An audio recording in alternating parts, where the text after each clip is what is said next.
These are the parameters of time based generator. Parameters काय काय आहेत तर sweep speed, linearity, sweep speed error and displacement error.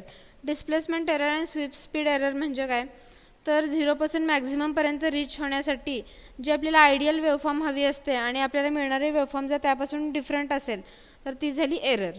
आणि sweep speed आणि linearity हे पॅरामीटर्स आपण नेक्स्ट स्लाईडमध्ये पाहणार आहोत.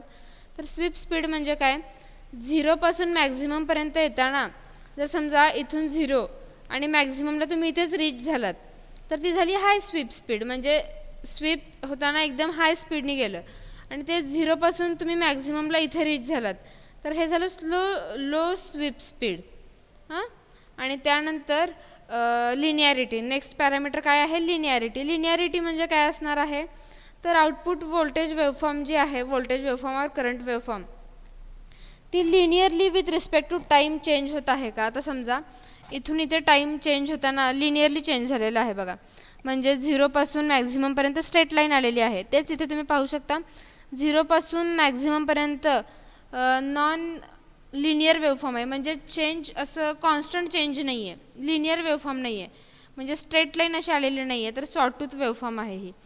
आणि रॅम्प वेवफॉर्म म्हणजे काय सांगितलं तर 0 मॅक्झिममपर्यंत रीच झालं आणि परत नंतर जर 0ला एकदम सडनली आलं तर ती झाली ramp waveform.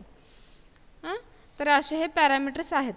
Sweep speed. Speed म्हणजे काय किती स्पीडनी ते फास्ट 0 मॅक्झिममपर्यंत जातं.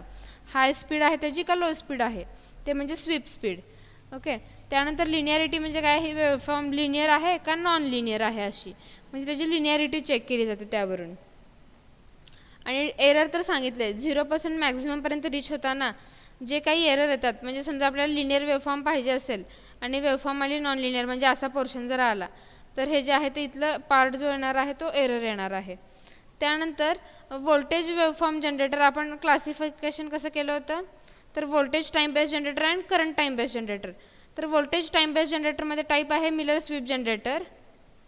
मिलर स्वीप जनरेटरची ही सर्किट डायग्राम आहे. तर मिलर स्वीप जनरेटरमध्ये जर तुम्हाला क्वेश्चन एक्झाममध्ये क्वेश्चन विचारला मिलर स्वीप जनरेटरमध्ये काय लिहायचं तर काय करायचं त्याची जनरल सर्किट डायग्राम काढायची. सर्किट डायग्राम काढल्यानंतर त्यामध्ये अजून एक पॉईंट विचारला जातो की प्रॅक्टिकल बूटस्ट्रॅप सर्किट कसं काढायचं. तर प्रॅक्टिकली तुम्ही हे बूटस्ट्रॅप सर्किट काढा. त्यानंतर मिलर स्वीप जनरेटरबद्दल थोडीशी इन्फॉर्मेशन लिहायची. The transistor Miller time based generator circuit is the popular Miller integrator circuit. यामध्ये काय वापरलेलं आहे ओपॅम्पचं इंटिग्रेटर वापरलेलं आहे. इंटिग्रेटर म्हणजे काय असणार आहे तर आउटपुटला आपल्याला इंटिग्रेशन मिळणार आहे. इनपुटला जे देतात त्याचं आउटपुटला इंटिग्रेशन मिळणार आहे.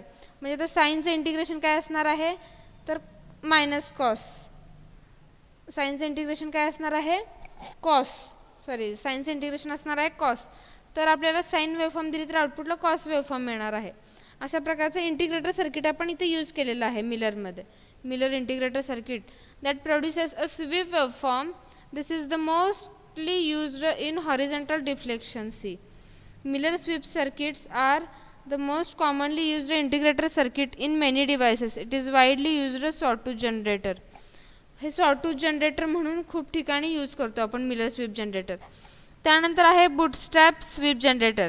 तर तुम्हाला बूटस्ट्रॅप स्वीप जनरेटर विचारलं तर त्याची काय करायची ही वेवफॉर्म काढायची ही सर्किट डायग्राम काढायची.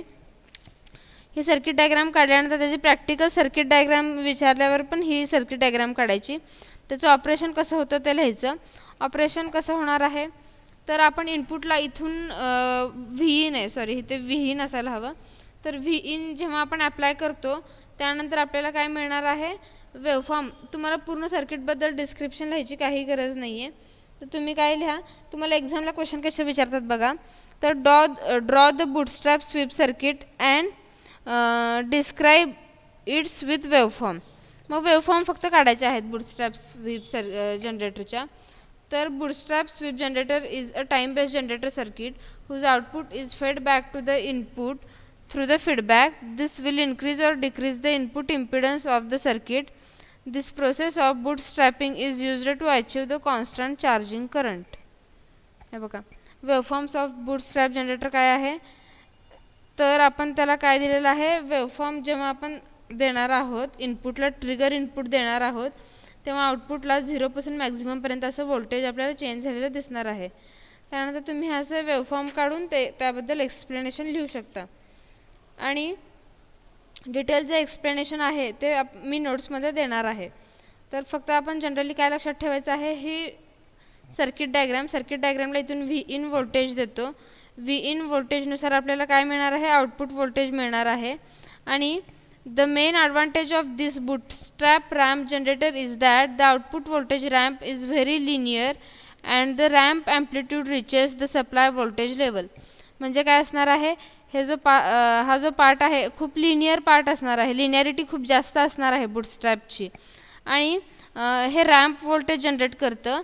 तसेच हे जे मॅक्झिममपर्यंत रीच होणार आहे, तर आता समजा तुम्ही सप्लाय व्होल्टेज दिलेलं आहे 12 वोल्ट, तर ते मॅक्झिममपर्यंत म्हणजे 12 वोल्टपर्यंत रीच होऊन आपल्याला आउटपुटला मिळणार आहे.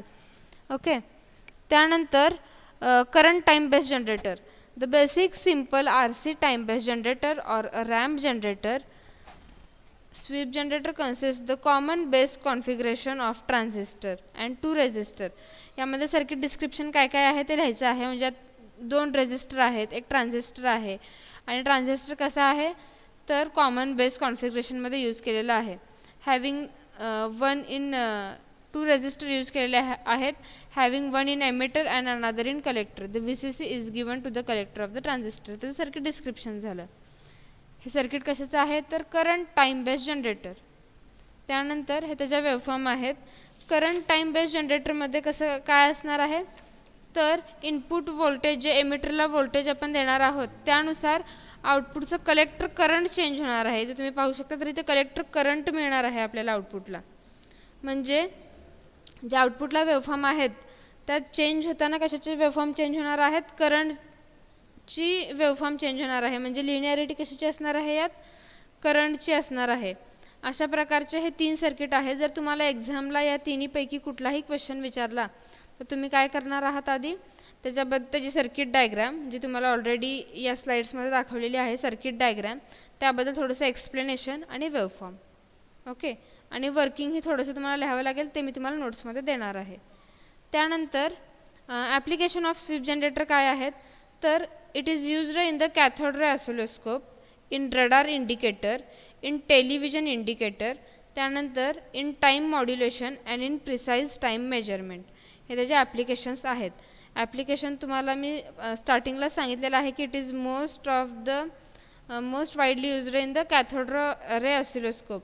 कॅथोड रे ऑसिलोस्कोपमध्ये काय होणार आहेत, आउटपुट व्होल्टेज वेवफॉर्म और आउटपुट करंट वेवफॉर्म चेंज होणार आहेत विथ रिस्पेक्ट टू टाईम. आणि आपल्याला ते काय करणार आहेत, वेवफॉर्म प्लॉट करायचे आहेत. तर हे कशामध्ये होतं आहे, कॅथोड रे ऑसिलोस्कोपमध्ये यूज होतं आहे. इन रडार इंडिकेटर, जिथे रडारचे इंडिकेटर आहे म्हणजेच काय असणार आहे, द व्होल्टेज वेवफॉर्म जे आहेत ते व्हॅरी होतात ना विथ रिस्पेक्ट टू टाईम. तर आपल्याला रडारमध्ये काय करायचं आहे, इंडिकेशन लागतं. तर त्या इंडिकेशनसाठी आपण काय करतो, हे स्वीप जनरेटर यूज करतो. ओके. तसेच similarly the time based generator are used in TV to deflect the electron beam in the horizontal and vertical direction. हे TVच्या सर्किट्समध्ये सुद्धा यूज केलं जातं. तर तुम्हाला नंतर एक सब्जेक्ट आहे ऑडिओ व्हिडिओ इंजिनिअरिंग, त्यामध्ये हे डिटेलमध्ये तुम्हाला कळेल की हे डिफ्लेक्शन म्हणजे काय असतं आणि ते कसं फ्रॉम X to Y ते जे कर्सर असतं ते चेंज होत असतं आणि कसे वेवफॉर्म मार्क होतात ते तुम्हाला त्या ऑडिओ व्हिडिओ इंजिनिअरिंगमध्ये नीट कळून जाईल. तर हे झाले application of sweep generator. That's it. Okay.